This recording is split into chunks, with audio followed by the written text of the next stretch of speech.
السلام عليكم. بشرى والبشريات كثير.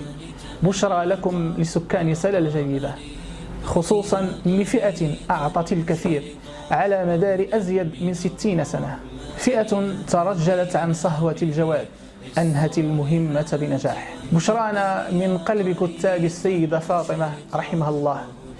بشرانا أيها الإخوة الإعلان عن فتح باب التسجيل في نادي المتقاعد، ناد يهتم بفئة المتقاعد في حفظ القرآن الكريم مع أنشطة موازية تأتي في حينها. نفتح باب التسجيل لكل متقاعد اختار الجلوس في البيت أو اختار الجلوس في أي مكان.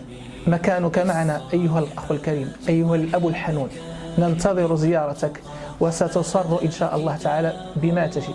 بصفتي الفقيه المشرف على حلقات نادي المتقاعد، أرحب بكم في كتابنا هذا، وستجدون إن شاء الله ما يسعدكم. وما اختارك الله لحفظ كتابه إلا لمقام لك عنده، وما كان لك من نصيب أو من وقتك من نصيب لحفظ كتاب الله كان لقلبك من نصيب من اليقين والسعادة والإطمئنان. إن هذا القرآن يهدي للتي هي أقوم. أخي المتقاعد، بعد أن تجاوزنا 60 لن نجد خيرا من عمل يقربنا إلى الله أفضل من الاشتغال بكتابه. للذين أحسنوا الحسنى وزيادة.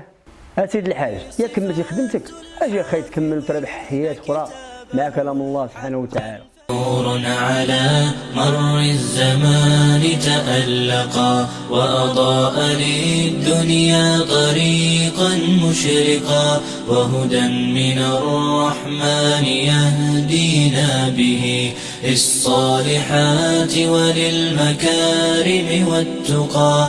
نور على مر